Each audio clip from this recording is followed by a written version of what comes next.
Tonight at 6, the university's plans to implement mass COVID-19 testing across campus, with 450 students set to be randomly selected starting this week.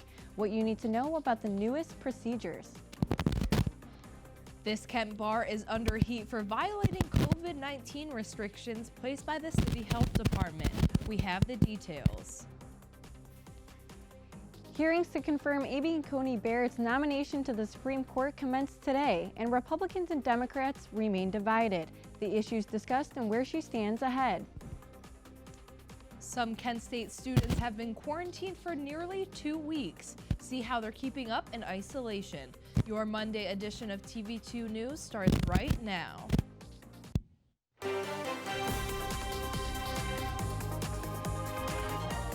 This is TV2 News.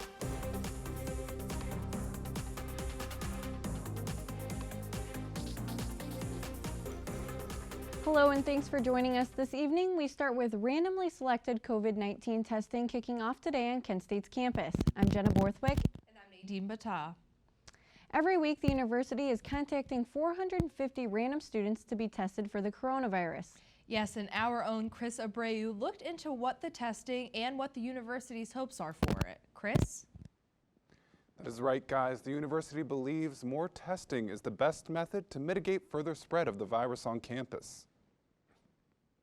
Kent State University partnered with CVS to roll out a COVID-19 testing campaign starting today.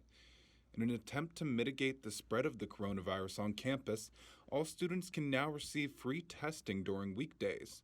There is no authorization requirement by a physician in order to be tested either. In addition to the free testing, 450 random individuals who are frequently on campus will get tested in the Kiva each week until the end of the semester and continuing into the spring semester. I spoke with a Kent State student that was selected for testing who wishes to stay anonymous about the importance of knowing who and who does not have COVID-19. I think it's super important for everyone to get tested. I mean, we're all around each other a lot right now, and a lot of dorms are getting quarantined. I think it's just important for everyone to get tested because we could have been around those people, but we just don't really know. The testing is available to symptomatic and asymptomatic individuals. Recipients will receive the results within 15 minutes of taking the test. If you are selected for testing that week, the university will personally email that individual to let them know. I was sent an email, and I was one of the people that were picked. Students and faculty can also schedule to be tested at the DeWeese Health Center for free if they think they were in contact with the virus. I think now that we're getting tested, then of course there's going to be way more cases than what people originally thought. Because I think everyone was just brushing it to the side and didn't want to get tested, but now that you kind of are pushed to do it, then more people are going to more positive cases. If you're not a student or Kent State faculty member and want to get tested, you can this Sunday at Stanton Middle School in Kent from 10 a.m. until 3 p.m. Testing is open to the community and it is drive-up only, and you do not need a doctor's referral. Now, the university says the random testing will allow them to locate and resolve the spread on campus. Reporting for TV2 News in the Franklin Hall studio, I'm Chris Abreu. Thanks, Chris. Looking into cases on campus, students in Centennial Court C have now been quarantined for almost 2 weeks due to possible exposure of COVID-19. Our reporter Grace Hare spoke to students who have been stuck in their dorms. Today, TV2 interviewed Robert Schultz, Nico Negron, and Michael Poswick about their quarantine experience living in Centennial Court A. Quarantine experience was basically, I was the first to know because the people who got COVID lived directly next to me, and we heard rumors that someone did move out, and I asked my RAs about this afterwards, and they're like, yeah, someone did move out, and we did know about it and why they moved out. We just couldn't tell you guys. And I was like, well, you could have just said COVID is on the floor in general and not say who it specifically was. And that way you avoid the legal norms of whatever. That way I'm more informed, because for me, I'm on a sports club here at Kent, and we always get together just for team bonding and everything and just to hang out. So knowing that, I wouldn't have gone and hung out with them. I feel like the quarantine wasn't as needed as they said it was, or their logic behind it just wasn't, it didn't make sense to me. We be able to walk to a non-contaminated hallway and go down a floor to another floor where they're not even experiencing COVID at all. Refreshing to be able to go outside at the end and just to be able to spend some time alone.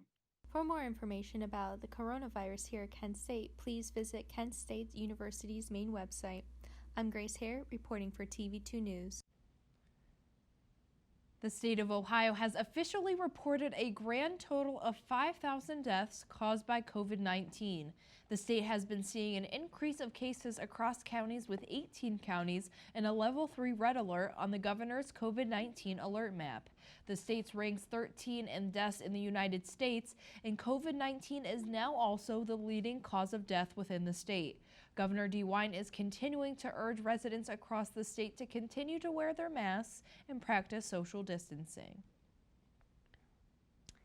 157 Lounge in Kent was the second Northeast Ohio bar to be cited for COVID-19 violations over the weekend. The release states OIU agents saw about 100 patrons dancing and congregating at the bar with little to no social distancing. Other reports show that during the past 3 check-ins, health inspectors noted that staff did not limit parties to 10 or enforce social distancing.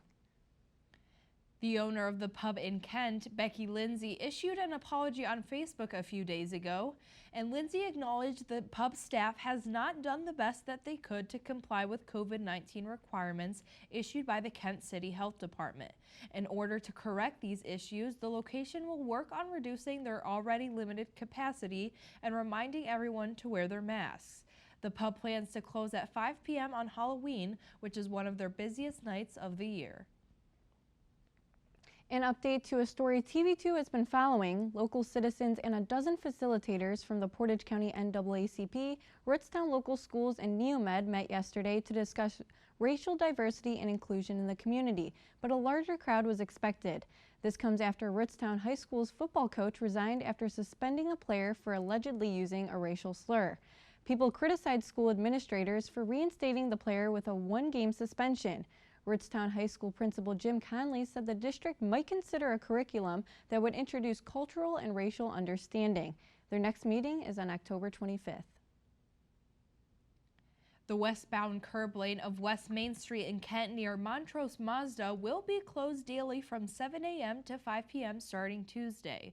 The City of Kent's Department of Public Service announced the anticipated closure earlier this afternoon.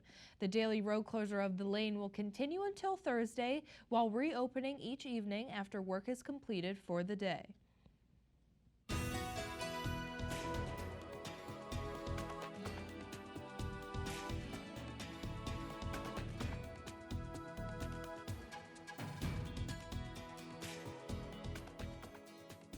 Well, hello all Portage County, Northeast Ohio. I'm TV2 weather anchor Odin Amador-Gorby, and man, has it been a scorcher out there today with highs reaching into the 70s across our viewing area today.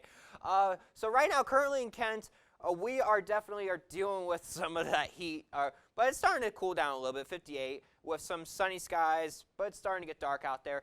Dew points at 32.7, winds at east-southeast at 5 miles per hour, visibility at a wonderful 10 miles per hour. As you can see across Ohio, we are starting to slightly cool down a bit as the sun's starting to go down, but it's really, really still hot out there.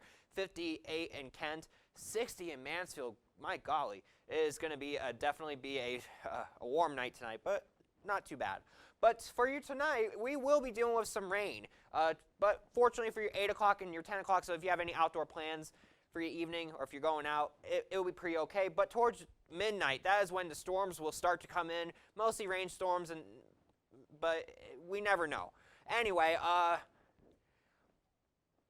well, here you go. So that's all I have for now, folks. Please stay tuned for the next forecast, as we will be tracking some very unsettled weather tonight, like I mentioned earlier. Now I will send it back to you guys in the news desk. Still to come on TV2 News, hearings for potential Supreme Court Justice Amy Coney Barrett started today. See what happened and how the Senate feels about the nomination. Find out what steps you can take if you're planning on voting early for this election in Portage County when we come back. Microsoft prevented hackers' efforts to tamper with the election today, but the company says this could happen again. How ransomware is a danger to our election and more on Microsoft's actions.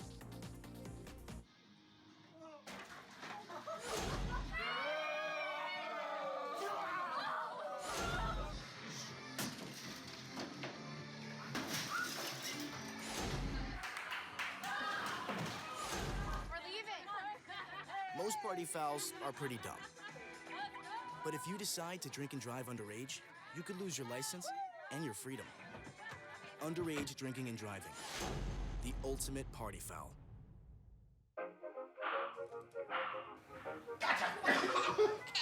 I surrender. All right, pal. Get ready for the day, buddy. Hey, Dad. Hey, Dad. Do we have a gun? What's that? Do we have a gun?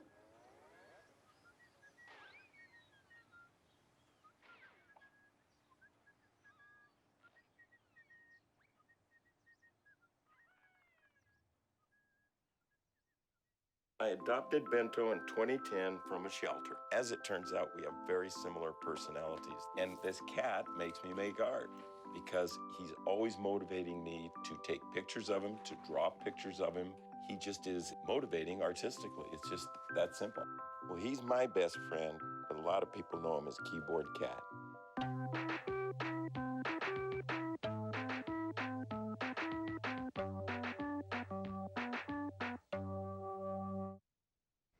Welcome back. The Supreme Court hearings for Judge Amy Coney Barrett started today. President Trump's Supreme Court pick addressed the Judiciary Committee and Americans across the country. CNN's Camila Bernal joins us live from Washington, D.C. with the highlights from day one. President Trump's Supreme Court nominee, Judge Amy Coney Barrett, appearing today before the Senate Judiciary Committee for the first day of confirmation hearings. The person appearing before this committee is in a category of excellence. Since the announcement of her nomination, Barrett has been at the center of a political firestorm. This is going to be a long, contentious week. The divisiveness evident from the start of the hearings. Why are Senate Republicans so afraid to give the American people a voice about the future of the Supreme Court? Republicans are following the Constitution and the precedent. It seems Democrats would rather just ignore both. With the election just 3 weeks away, Republicans eager to confirm her expeditiously, but Democrats still are crying foul over the speed of the process. Senate Republicans are pressing forward, full speed ahead, to consolidate a court that will carry their policies forward. And over the nominee, as Barrett's conservative bona fides are likely to ensure a 6-3 conservative majority on the court, which could endanger key Democratic priorities. The future of the Affordable Care Act and so many other issues hanging in the balance. Voting rights, civil rights, the right to privacy and choice. But Republicans say she has the qualifications to be an ideal Supreme Court justice. At the end of this process, you will be confirmed to the United States Supreme Court. In Washington, I'm Nadia Romero. For the first time ever, the Portage County Board of Elections opened for early voting this week. A total of 605 people cast their ballots last Tuesday. Any registered voter in Portage County may cast a ballot at the Board of Elections in Ravenna. Voters should enter through the main entrance off the parking lot and not through the door facing Meridian Street.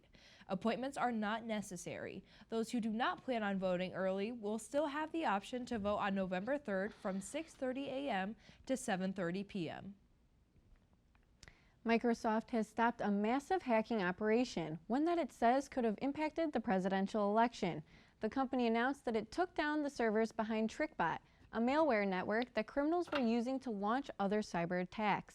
Microsoft said it obtained a federal court order to disable the IP addresses associated with TrickBot's servers and worked with telecom providers around the world to stop the network. The company says its efforts with this incident reflect a new legal approach that may help authorities fight hackers going forward. Former Vice President Joe Biden will be returning to Ohio today as Ohio remains a key battleground state for the election. The former vice president gave a speech in Toledo earlier this afternoon and later traveled to Cincinnati for a voter mobilization event. Last week, Biden extended his ads in Ohio, adding money to radio in rural counties where Trump won big 4 years ago.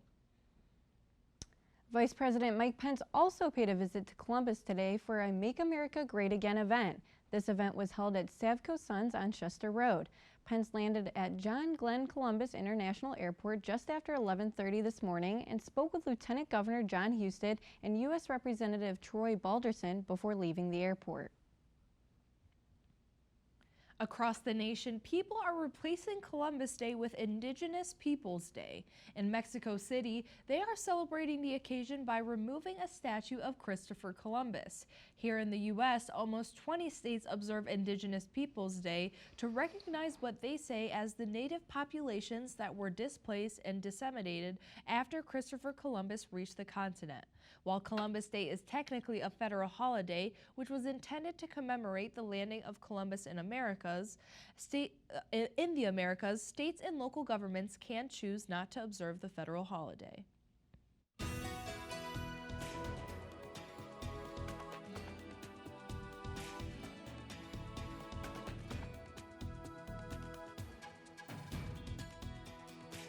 Hey guys, welcome back. I am Odin Amador-Gorby, your TV2 weather anchor, here with your latest updates on your weather. And statewide, we are dealing with very warm temperatures. But currently, right now, across our viewing area, the radar's really clear right now. We do have a small craft advisory out due to choppy waters, and unfortunately, probably will continue to get choppy out there. But right now, we are clear. However, if we are looking out towards the west, you can see we're dealing with some pretty active weather all across the country right here. Like, there's a big, powerful system that's been pushing through, creating, like, I think right there was a severe thunderstorm warning there in Indiana, excuse me. But this line of storms will be coming through tonight, and it may pack a little bit of a punch. We're not expecting severe weather, but you never know with Mother Nature. But as you can see, it is going to be coming in, and it may cause some damper on your midnight plans. And here's the future view, and you can see it will mostly weaken for the most part. However, there's still some pockets of thunder, so there might be a little bit of thunder and lightning here and there, but nothing severe, nothing crazy, but heavy rain, so watch out. And that'll be around your 10 o'clock hour towards midnight. Anyway, right now across our viewing area, you can definitely see across the state, the temperatures are starting to lower a little bit as we are gained, but it's going to be really warm, and it may help fuel some of these storms that are coming through. But then again, it won't be like a severe weather outbreak, so thankfully, we are thankful for that. So right now, tomorrow, we are going to be dealing with a very sunny day, lows in the 40s, but highs in the 60s, so it won't be too bad out there. And here's your hourly forecast for tomorrow. 6 a.m., 52 and cloudy. Towards your 12 o'clock, it will be sunny at 57.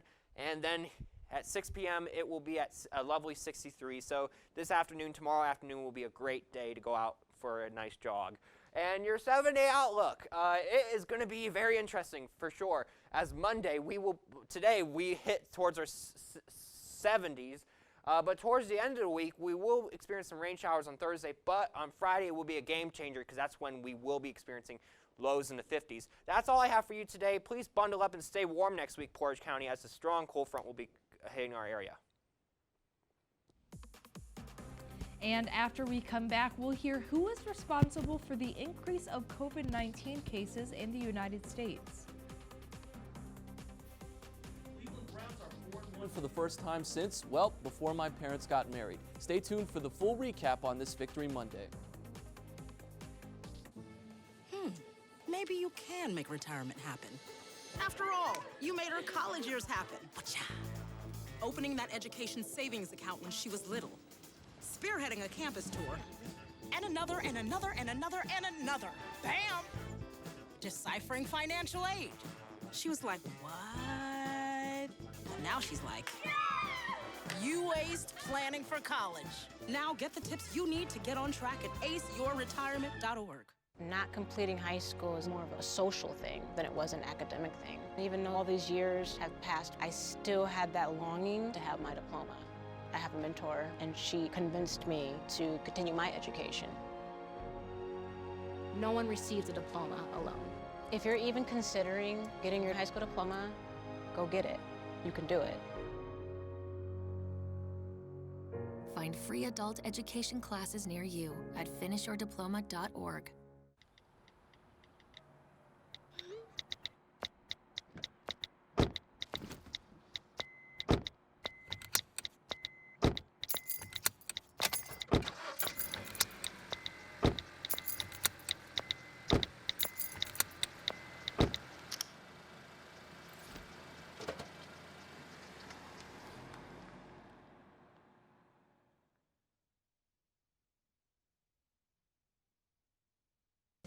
And now, your TV2 Sports Report.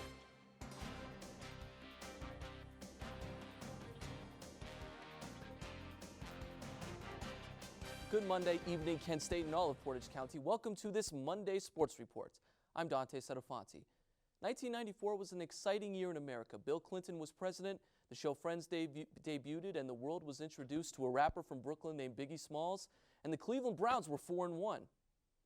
Yesterday at First Energy Stadium, Brownie the Elf was once again victorious with a 32-23 victory over the Indianapolis Colts.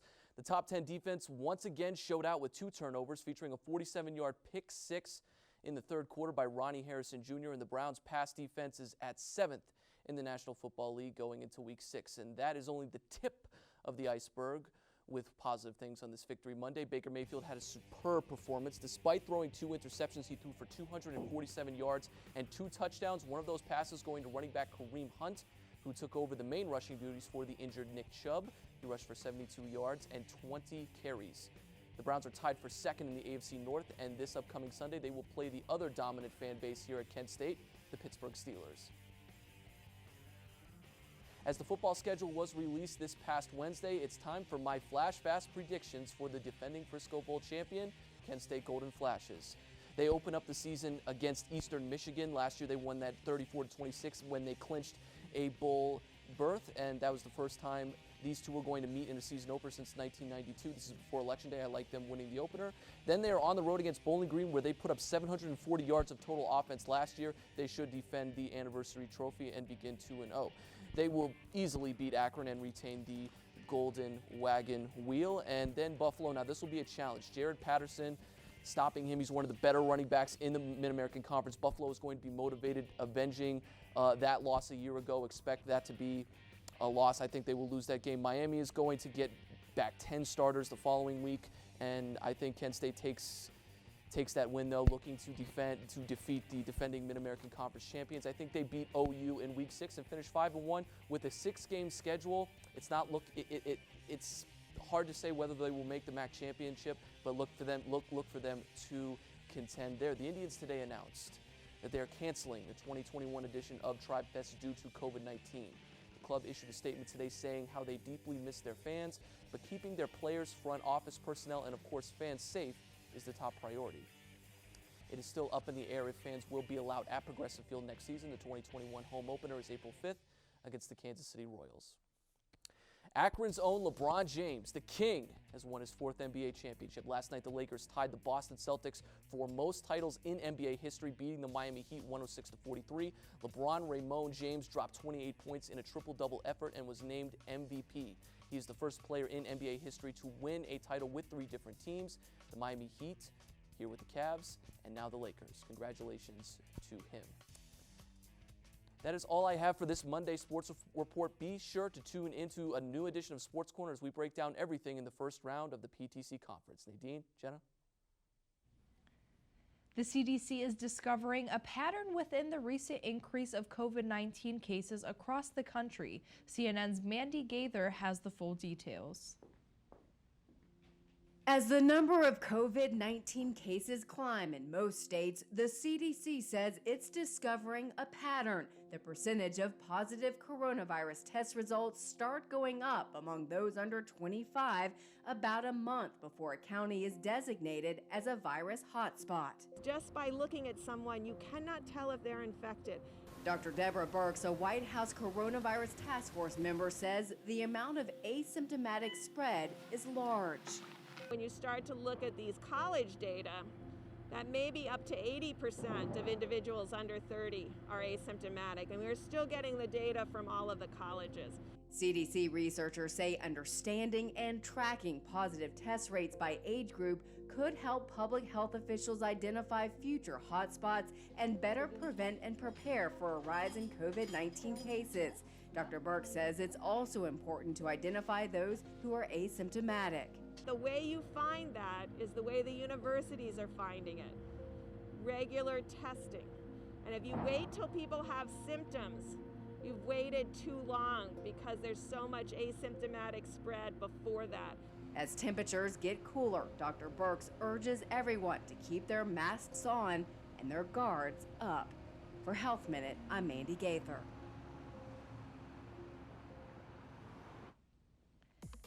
Coming up, find out which company Cardi B is collaborating to drop her own clothing line and shoe line with. And KFC is no longer finger-licking good because of COVID, the restaurant's new sauce and how it's adapting to the pandemic. It's a big responsibility. Oh, it's huge. I know, it's huge. And the salary. Oh my god, yes. I mean, Right. like, I was about to move in with my parents, and right before, so this saved me. I really believe in you, you know? Thank you. It's nice to hear that from someone. These are cool. Did you, what did you?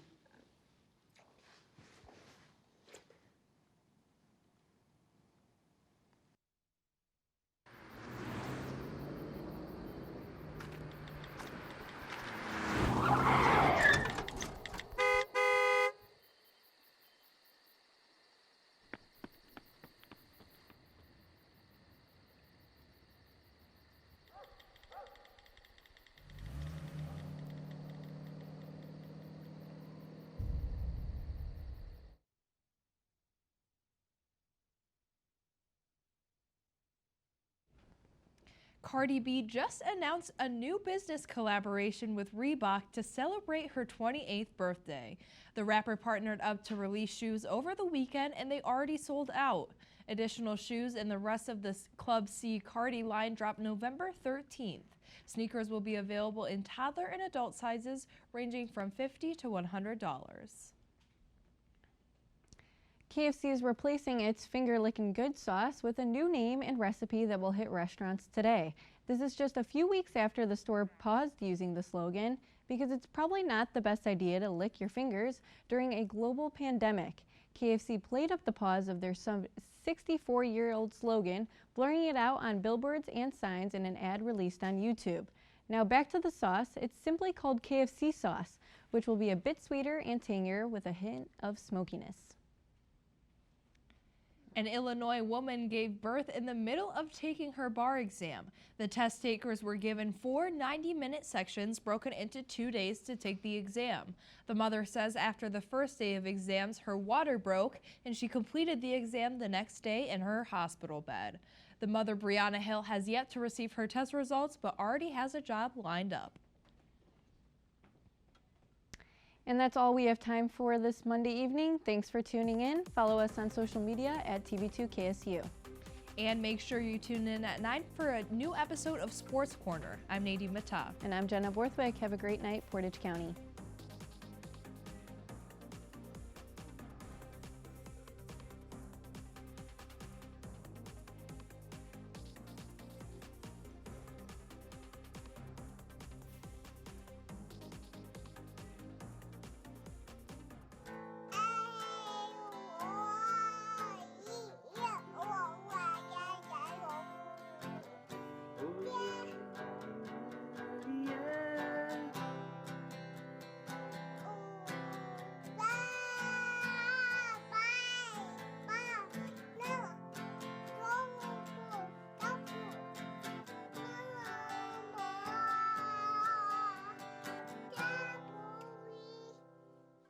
Wizard, roll for deceasedness. My Dark Wizard casts Super Fireball.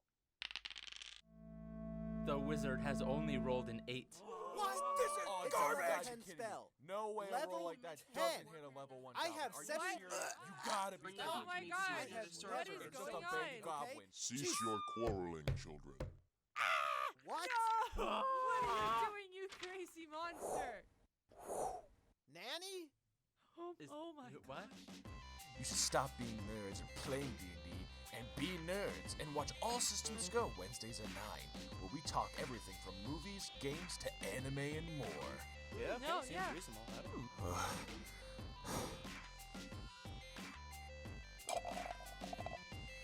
Go watch All Systems Go.